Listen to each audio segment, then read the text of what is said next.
Welcome to the Living Word Podcast. I am your host, Geneviève, and these episodes serve as a reminder to how essential your fullest expression is on this planet during one of the most transformative times in our history.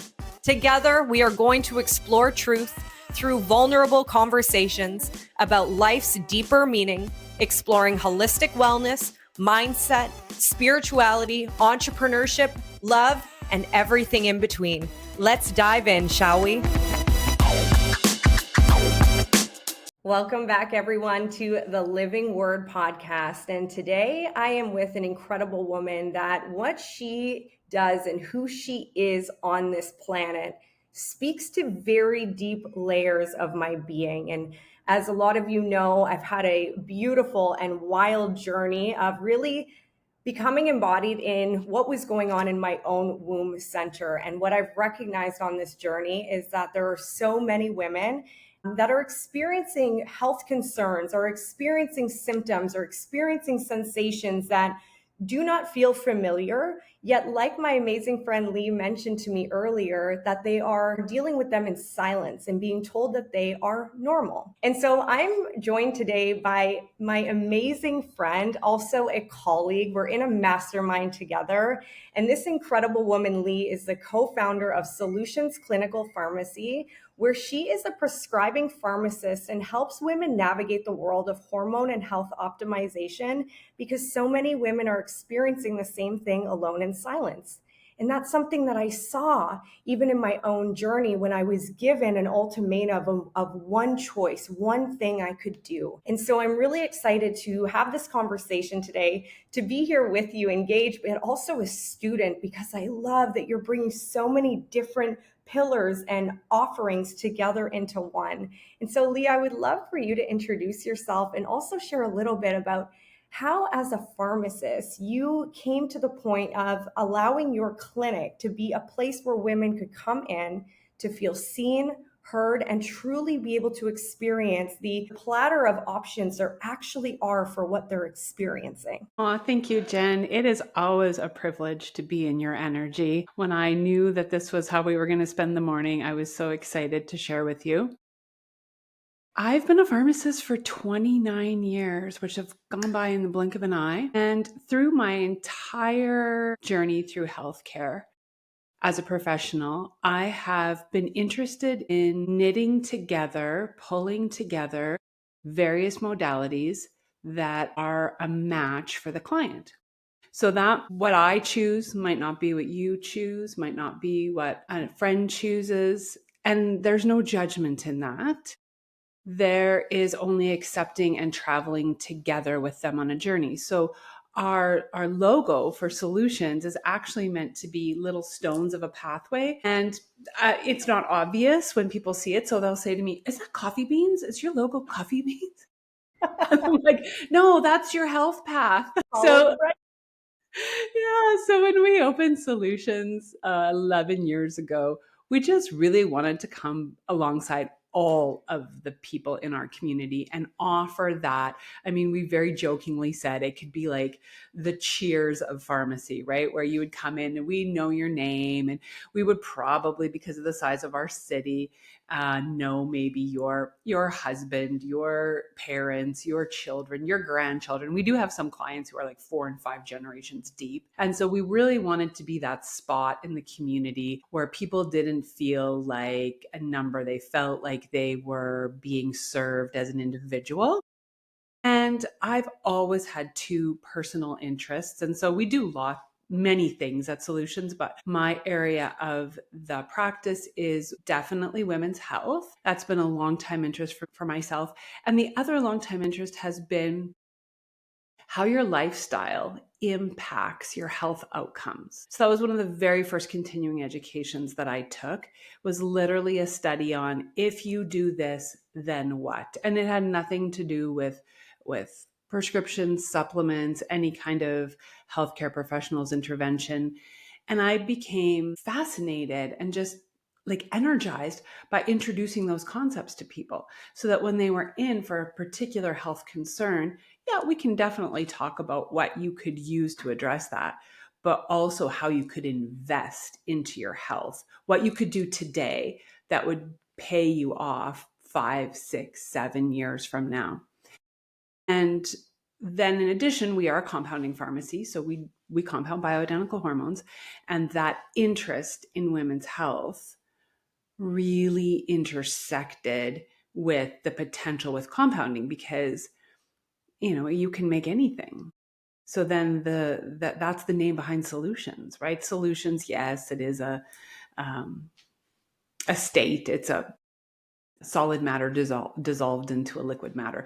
But it's also like we will provide different solutions through compounding and through being able to, one of our biggest solutions is our relationships with our colleagues, actually, and the ability to refer. And you can't be everything to everyone. But yeah, that is what landed me here. I love the way you speak, Leigh. I always feel very pulled to even the way that you wrap words together. It's like you're like the most poetic pharmacist that I could ever imagine. And it's what draws me in. I always feel myself being drawn closer to what you say, because one of the things I really respect about you, and we get to be in the mastermind together and we get to see the other side, and it's whenever you show up, whether it's to celebrate a win or to talk about your business or to talk about something that you're going through and overcoming, you always bring this very like calm, curious energy. And that's what I thought about. If that's how you show up all the time, or what I see of you, I can only imagine how your clients feel to bring that same calm and curious energy to every single one of them.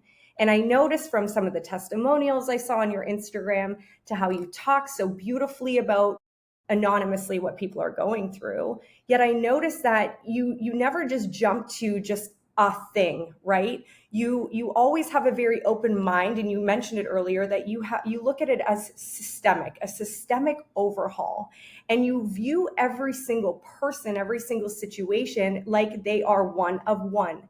And I believe that Mm, that is what is so unique and what allows most likely so many women to feel seen and heard. Because as we were talking about right before this, there's a big trend right now. mm, Hormones, menopause, PCOS, which is what I was dealing with, endometriosis, all of this, it is everywhere right now. And it could be very confusing. It is confusing. It's even still confusing for me on the other side of my PCOS. And so I would love to know, what are you seeing right now as some of the trends of other women coming into your practice, or things you're hearing while you're talking to them? Because this is something right now that's become very loud. And also, why do you think that is? I think the time is coming for women to be a bit better heard, for us to recognize that we are cyclical beings. We're not mini males. And in that cyclical nature, if we were talking more about that in every area of our life from a standpoint of empowerment, as opposed to hiding it or ignoring it or suppressing it, it would be like, I think that's the evolution that I hope is about to come. But as the egg cracks open, almost, it's messy, right? Like, think of a little chicken like hatching through an egg. I think I'm thinking about this because I want to get chickens, but I don't want to get chickens. Anyway, I really do want to get chickens. So it's like messy, right? As it's cracking open. And that's what's happening right now. So there's all this noise, and in there is opportunity. And so I think so much, I just happen to be living in a time where my passion and the last almost 30 years of my education are just perfectly synchronized with the breaking open of that egg and the discussion of the topic. Now, where it gets a bit cringy for me is that I have been doing this work for 29 years. I have been, You and said the biggest part of it for about 20. And so there's some real big foundations there for me. And then there's also changing evidence, changing information, changing opportunities for women all the time. And so we do have to be open to it being a learning, like it has a momentum, it has its own rhythm and pace. I always say in healthcare, the only person I struggle to align myself with or to believe is somebody who says, for sure, we know this. I'm like, actually, we like that. I just don't believe that to be true. I believe 85 or 90% confidence this. And then I'm always open. That's that curious part, right? And that's where I start with my clients is we sit down for an hour and I just want to know their story. Like what as an individual led them into here? What is not only their health story, but their story? And then we can build from there because they, in many cases, have been waiting to even hear themselves, if that makes sense. And so now in this time with all the noise, what gets a little cringy is that it's an opportunity for some. There's opportunity there to serve. And so we have to discern what is the best path for each woman. And something I'll hear over and over again is, I'm just at home trying to figure this out myself. Like, what do you think I should do? Because my sister says this, and my Instagram feed is full of that. And I tried this, and I walked past that at Costco, and so I bought that. Do you think that's good for me? And they're really trying to sort out what their path is going to be. And where I like to step in and assist them is knowing their story, knowing what their end goal is. Because when you're talking about wellness and you're talking about things like energy, you're talking about something that's not measurable. It's not like measuring your blood glucose.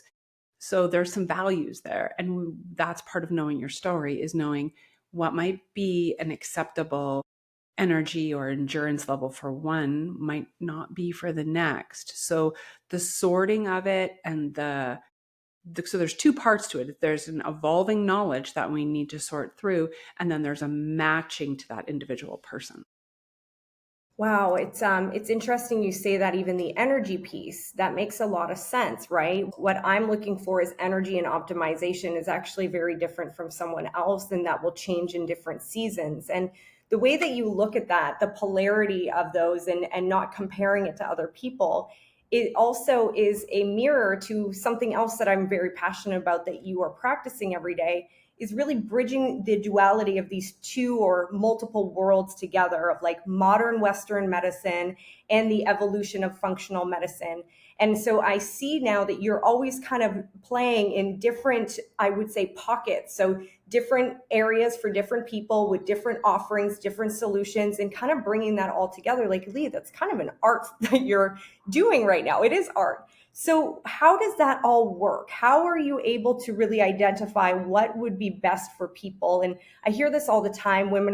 I hear constantly, like, I need this hormone cream, or I don't know the actual names, and I this, and all of these different things to the point where they have no idea what's working. They're frustrated, they're fed up. Some people get really tired of the functional medicine because it's taking longer to feel good. They feel worse first. And there's all these different variables. So how does that kind of work for you when working with women? That is the intersect of the point that I'm at in my practice right now. And I think of it as holding them both and not having them be polarized against each other. And I think that it's actually also why we're at where we're at right now. I was privileged to do a medical mission, a short-term medical mission to Honduras I think it was about 15 years ago. I always go by the age of my kids and try and do the backwards math. Because in hindsight, I'm like, what was I doing running off to the jungle of Central America and leaving my young children at home? But it seemed like a great idea at the How time. long were you there, Leigh? How long were you in I was Honduras? only I was only there a week and would go back. So it was with Cure International. Would go back only it's the area we were serving has not since I left been considered safe to return to. So during that time, just literally a week, and the organization they're always in that country. They're always providing support to different areas. So then they're just dropping medical healthcare professionals in for a certain amount of time and you're coming on your funds. So they know the country and then you provide your skills for a certain amount of time. Anyway, we set up a medical clinic with their assistants and a centralized village of Pajuls. And then neighboring villages get 1 day of our time there. So like 7 different villages, one per day. And the pharmacy was the pastor's house, which is not even really in our standards a house. It's like a cindercrete block square. So they vacated for the week. We set up a pharmacy, and the living conditions were like, I learned, what does life look like without modern medicine? Because what we had to help people with is what we brought. And I learned what life looks like without clean drinking water, what life looks like without a consistent food supply. And it's a much shorter life expectancy than the average North American will experience. So when I came home, and I had started to, maybe feel a bit like, maybe have some resonance with some of the accolades of, oh, big pharma is out to get us, and that type of a energy, right? I'd be like, oh yeah. And then I saw life without modern medicine, and it's really sad. It's really heartbreaking to look at somebody and think, at home, we could just do X, Y, and Z. And let's even pretend that we could do X here today. We can't sustain it. So is that ethical? Is that ethical to show you what your quality of life could be and then not be able to sustain it for them? So when I came home, I looked at all the products in my pharmacy and I thought, oh my goodness, like literally this, like, science is amazing. I'm so grateful for this. And so I never want anybody to think that I am against Western medicine. I'm not. It's actually, this is where the intersection comes. It's gave us this expanded lifespan.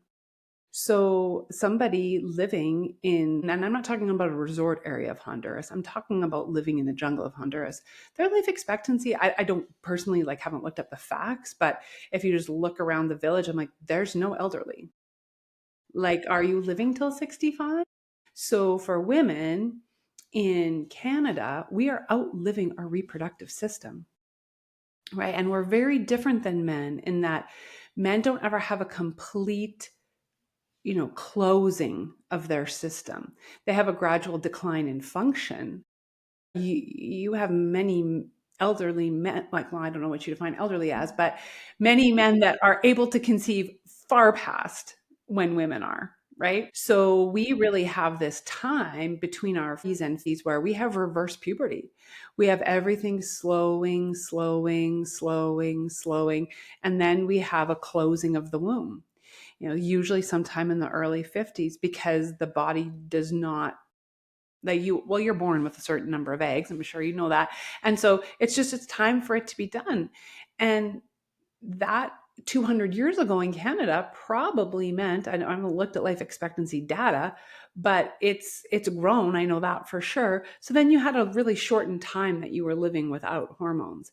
Now, fast forward to 2025. And I don't know about you, but like, I keep thinking maybe at 95, I'll go to assisted living.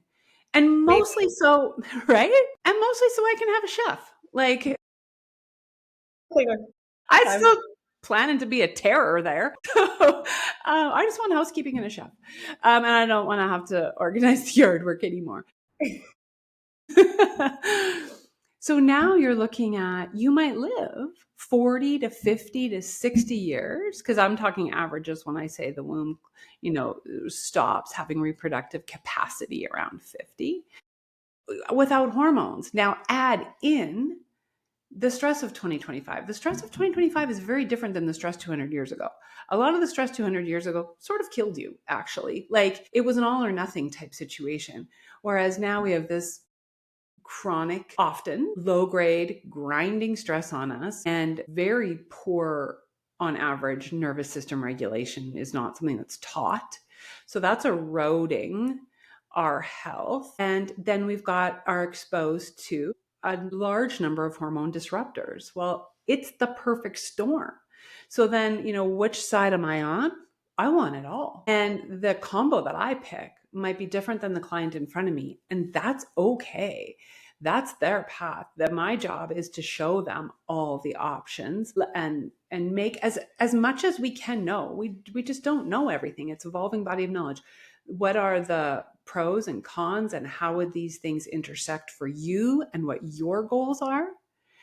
And again, these are very personal and they're value based. What you want to be doing at 95 might be very different than your best friend.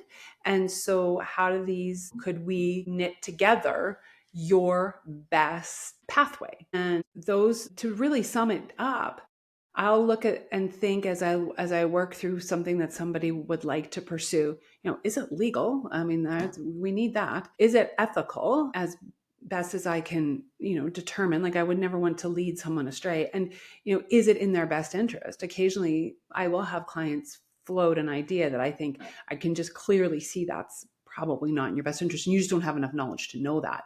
But if those three things are met, then and you have all the knowledge, and I just don't want to only pick from one drawer. I come back to this analogy over and over again. I think of a big toolbox, right? Those toolboxes that when I grew up my dad had in the garage. It had honestly 40 drawers, like screws and wrenches, and I don't want to pick out one drawer. I want to pick out all the drawers.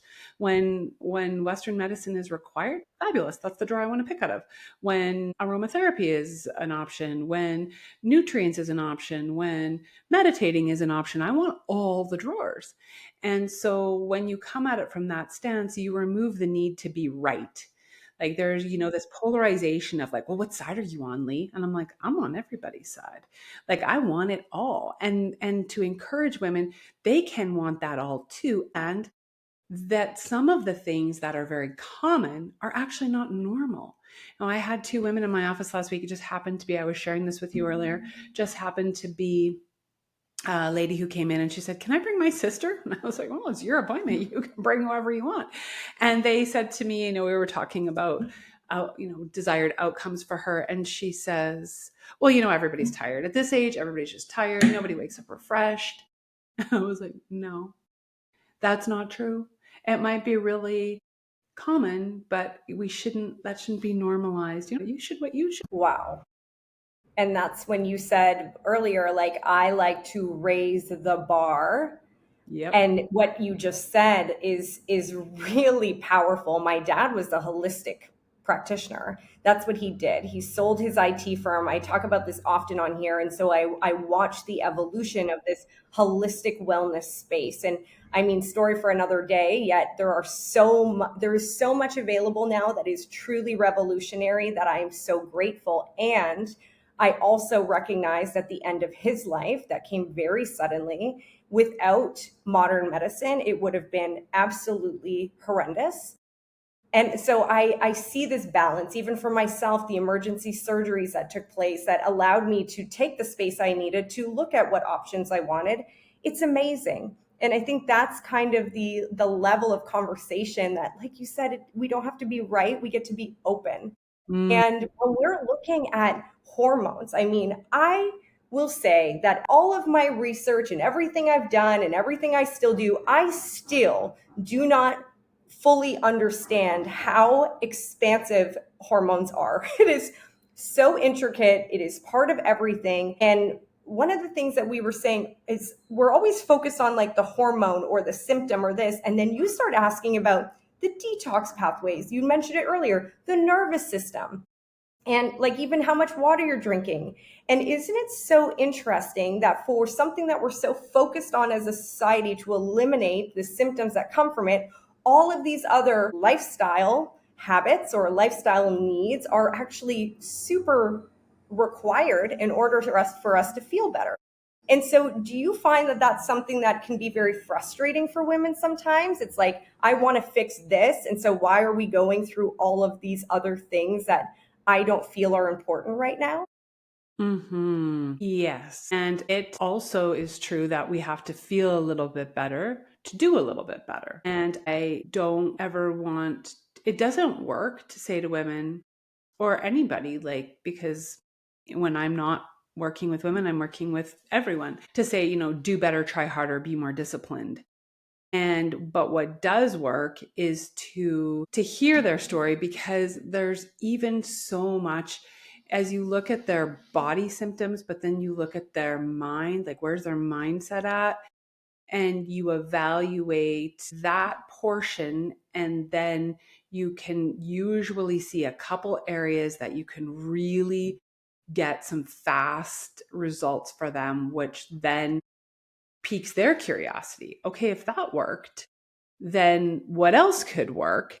Right. And it's also been the evolution of my education. So 20 years ago, I was working for the first time in a compounding pharmacy, and I didn't talk anything to women about anything but the actual product, whether that was a progesterone cream or capsule or a testosterone cream or a vaginal estrogen product.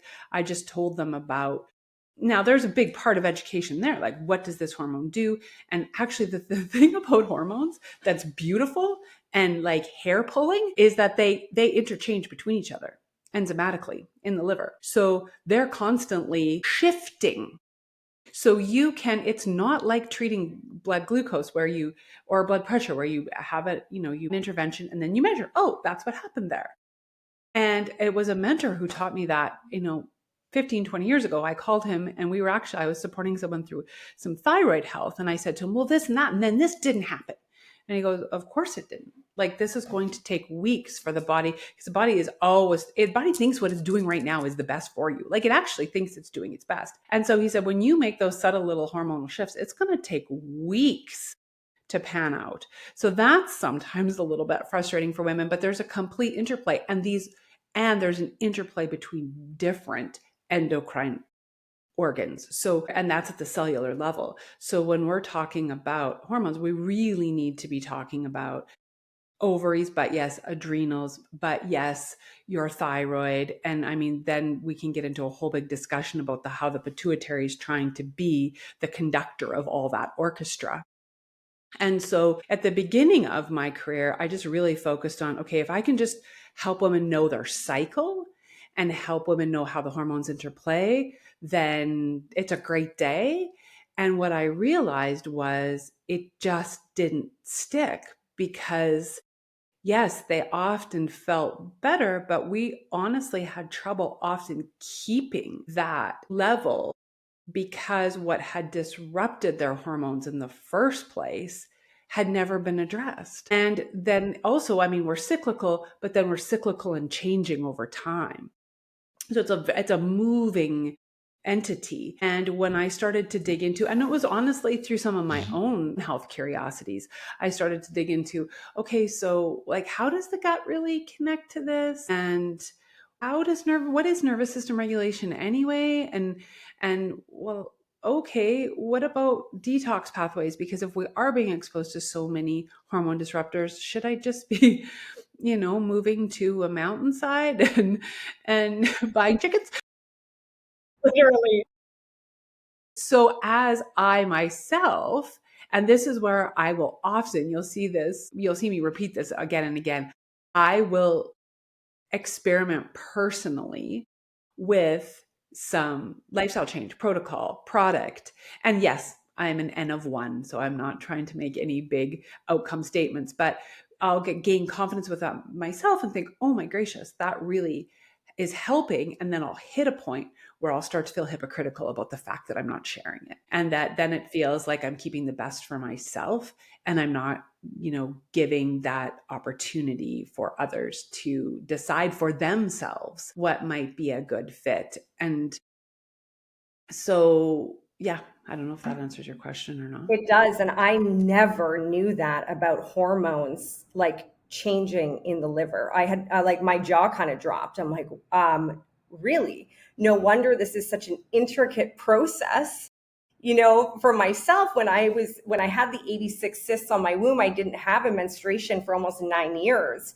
And I had to start tuning into the other sensations of my body to know I had no idea when my cycle would be. And so I really tapped into the emotional side. That was my big indicator of what was going on in the body. And when I started to kind of put together like my own sensations to the cycles, and it made me realize like how interwoven our hormones are in everything. Yet I didn't know that they're shifting and changing. And I find that really fascinating. And it's why I really believe maybe that what you said, it's this evolution of knowledge that are coming through about hormones. We're fascinated right now as a collective. We're also really moving into this beautiful biohacking space that's more well known, that's more up front and center, which is my happy place. I love playing there. And you mentioned earlier we're living a lot longer, and I believe you will absolutely be 95 and still doing all the things. You mentioned the other day biological chronological age. Like you are quite literally reversing an age, which is why I'm like, yes, you should experiment on yourself first, because you are the walking like symbol of what you do. And I think that's so incredible. And so I want to go into one other thing, but when you talk, how old are you chronologically right now? 51. And how old are you biologically right now? Well, at age 50, I did a glycan test that said I was 20. I mean, so I really sorry, I really put you on the spot with your age there, but come on. Yeah, no, Like my age is 30 not years difference? third. Yeah, 30. It was 30-year difference. Yeah. And so that for me, That's because like, wow. yeah, I'm a bit of a data junkie. Like I love, like obviously I'm a pharmacist. I love numbers. I love things to the third decimal place. I love micrograms. And so when that test came back, I was like, well, this is validating because, and not that I needed it, but sometimes quietly at night, I wonder, does it really matter? Because so many of the things that I do are a little bit like, I have a few friends who are like, why can't we just drink tap water? Like just something so simple, right? A girlfriend and I went to Canmore last year and I said to her, oh, a big mistake I made last time was not bringing water. So we hauled this, like one of those gigantic Culligan water jugs into this condo only to get there and realize the condo that we had rented for the weekend had reverse osmosis. She looked at me and she's like, are you kidding me? Like I just got a workout. And so we have a running joke about tap water. She sent me a podcast last night and the beginning commercial was for a reverse osmosis system. And I sent her a text and said, oh, you had me at reverse osmosis. And then, so it's a long standing joke, but anyhow, so many of the things are, we'll go to the grocery store, like on a girls' weekend, and I'm pulling only the organic things in the cart. And they're like, do we have to pay for these organic things? I'm like, well, yeah, like you don't have to eat them. You can buy, and in a Right. joking way, you can buy your own toxic vegetables. I'm just not eating those. So you start to wonder, and my obsession with liver detoxes in the last couple of years, and the LifeWave patch that I'm using, and the handful of supplements that I take every day, and the constant pursuit of having a daily meditation practice and some quiet time and the movement and all, you start to wonder, is this really am I just, out here marching to my own little drum? And I think the answer to that is there's some genetics involved there, obviously. And there's also some luck involved there as far as if you come into a contact with something that has like an infectious process that has a major impact on your body and your health, that's definitely not to be underestimated. So I don't want to say I do realize there's some luck and some genetics there, but I also know that the choices I'm making, I feel very at peace about, including the use of some bioidentical hormones, because I know that in times of high stress, my body is converting its progesterone to cortisol to manage. And then I'm deficient there, which is going to lead to estrogen dominance symptoms, which you and I touched base on earlier. And I do see women coming in and they think they're the only one. And that's part of the conversation I'd love to crack open, is not to do that from a heart place of taking advantage of women, because that's a little bit of what I sense in some media right now and in the dialogue right now. You have perimenopause, you have to have this supplement. Do you? I don't know. It's an individual choice. As women come in and they are bleeding for 2 weeks straight, they are anemic, they think they're the only ones that are, get up from a meeting and then tie their blazer around their waist because they're not sure if as they walk out the door, it's going to be an embarrassment or not. And no, they're not alone. And when we only look, and I'll just backtrack for one sec, Western medicine, and especially in a publicly funded system, is limited, and it is going to look in many cases to give us, you look at the average appointment time with a professional in a publicly funded system, it has to be restrained. There are not endless dollars, right? So they are often just really look at what the complaint is. What's the chief complaint? Let's address it and move on. And so what's being offered in those situations is often an ablation, which when we really just like take a deep breath and sit back and think about that. So we're going to burn out your womb? Like, that doesn't feel good. Or a hysterectomy, we're going to remove your hysteria.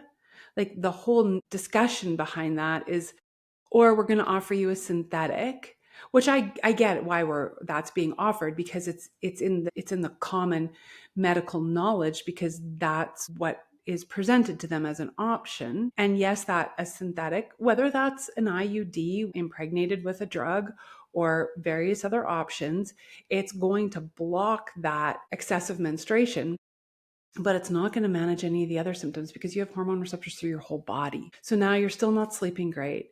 You're feeling a little bit anxious. I could go on and on. So I guess another message is nobody's coming to save you. So you do have to take some of this into our own, like, we have to be a bit empowered about our own health, about our own womb. And that's not to say that if somebody chooses, I have lots of clients who choose ablation and hysterectomy, and they're not, I'm not judging them, and they don't feel the same way I do about that. As far as, I think there's some real emotional ties to our womb. I think we store a lot of energy there. And this is where I get a bit woo woo, and some of my more Western medical colleagues are like, oh, like, so we don't, like, I'm not judging them, but I do think that also needs to be laid out on the table. Most women don't even know how to reduce their own estrogen metabolites, their own buildup of things like estrogen and estrogen sulfate. They don't know how to open those pathways in their body, which is basically an extract of broccoli. And when we do that, and then all of a sudden, oh, I don't have headaches anymore. Yeah, because you're not estrogen dominant anymore. And that causes fibrocystic breasts, that causes fibroids, that, on and on. And again, sometimes I go down a rabbit hole, and then I'm like, did I answer your question? But just to kind of have, I love your rabbit holes. yeah, just kind of gives into perspective. There is and when we come into Western medicine or into modern medicine, whatever you want to refer to it as, we are asking for the symptom to be treated. We really are. Like, this is the problem. And then, so we also have to then balance that with, I have clients who had a hysterectomy and they say it's the best thing they ever did. Then I have clients. So again, there isn't right and wrong. There's, as you mentioned in the beginning, there's only curiosity. But what is really, I hope, the hallmark of my practice is the opportunity to intervene at a point where all the choices are an option, and the path is explored in that person's story. Like, they're the main character of their own story. Yeah, and even just the way you were talking about all of that, when you mentioned that to me about the hysterectomy, cut out your hysteria, I like stopped for a moment. I had to take a deep breath, because at 25, when that was offered to me as the only option, and that if I didn't do it by 30, then I was putting myself in extreme danger. And it didn't feel right. And it doesn't, like you said, that could have felt right to some people, but it didn't feel right. And so to have a place and have a person, like the energy in the space that you hold for women, Leigh, is, I don't even have the words for how grateful I am that you exist and that you are here. Like, even some of the things I wrote down today, I'm like, oh, I'm excited to like tap into that and ask you about that a bit more. But being able to have a place to truly explore. And that's my belief, is that our wellness is an exploration. It's a journey. It is changing and shifting at all times. And so I hope that if you're listening to this today, and anything that Leigh said, kind of like you could feel it in your body, it brought new questions up. It made you look at something a bit differently. Perhaps it allowed you to even think that there are other options for the first time, and give you some hope. Like, please, I'm putting all of Leigh's information in the show notes. You can go there. You can look at her incredible practice. And if you feel called to book an appointment, I would suggest that, because I believe that as women, being complex, beautiful, divine beings, that if we do not give the same lens for our own journey, it becomes miserable, and it becomes really disheartening. It becomes frustrating. And then we really detach from ourselves. We push our own self away because of either the shame or the frustration or the overwhelm. And so thank you. for having so much beauty to offer, but also for just being the incredible person that you are, to be like, we can raise the bar. We do not have to do this alone in silence. It is not something we have to deal with alone. And let's look at all of the options with curiosity and without judgment. And I believe that that is exactly what the world needs right now. And of course, you were prepared for this time. That makes perfect sense to me. And before we sign off for today, and I would love to know, is there anything you would love to leave with anyone listening, specifically women, that are on their own journey right now and trying to figure things out? I think my takeaway message would be, in addition to some of the offerings that you'll find that are and I'm not taking away from any offering as far as any product, but I do sincerely believe that true deep healing is multifaceted. So as you proceed putting together a team of advisors and or modalities that come together.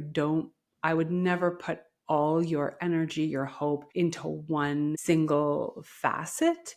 And then, because I think we are going to continue to be in a time where this will be more and more prevalent. And, it's similar actually to biohacking, right? 10 years ago, I didn't even know what that word was. Then about 3 years ago, I was like, oh, that's interesting. And now, you can't open up social media without, and maybe it's just my algorithm, but there's, No, I think that's yeah. Do I need this device? Should I do that? Right. So as you sort through it, just know that the best outcomes use a multifaceted approach. So a bit of a word of caution. And then the other one would be, I would encourage you, and I think you just touched on this, not to join there's also a group of a little bit, I'd say it's like dabbling with a victim mentality. Like, look at us. We're in this time of hormonal fluctuation. Poor us. Like, now we finally have a voice. And yes, we now have a voice, but let's use that collectively to lift each other up and encourage each other and to help when we do different, that creates an opportunity for other women to see that there is another way. So when I'll start to see a pocket of, maybe friends with, oh yeah, that's just how it is now. Oh no, it's the perimenopause again. Like, we're just ho hum as us. For me, it's a choice. Is that a group? Is that an energy that I want to penetrate? Sometimes it is. Sometimes I want to interject and offer actually, that's a choice.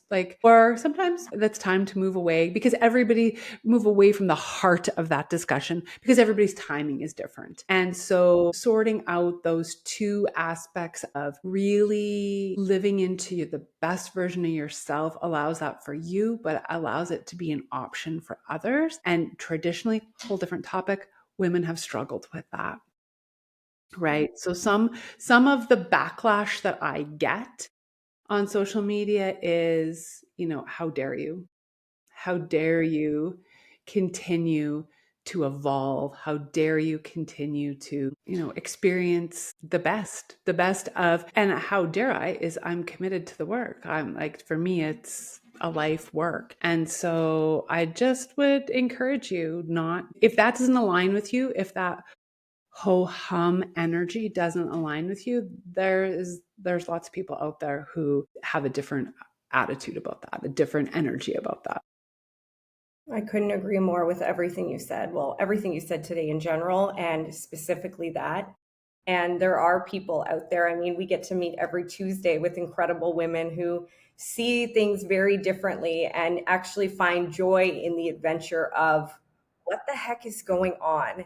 And so thank you, Leigh. Thank you for everything. And for any of you wondering, Leigh is in Canada. So if you are Canadian or American, both of you can absolutely connect with Leigh. I'll put all of her information in the show notes, and I am beyond grateful for everything you offer. Thank you so much for your wisdom today, for all of the amazing wisdom that you've collected over so many years to be a pillar and a voice for women right here, right now. And thank you everyone for joining in on today's episode. I look forward to seeing your takeaways in the comments below. Have a beautiful day, everyone.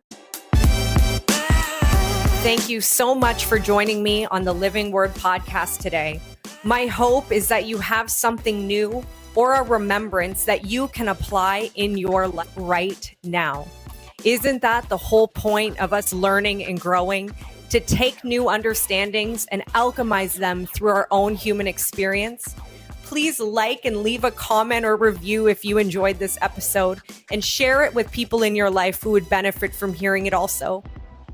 Make sure you subscribe to the Living Word podcast on your favorite platform and be the first to know about upcoming episodes. Sending so much love and gratitude to be on this journey together. See you soon.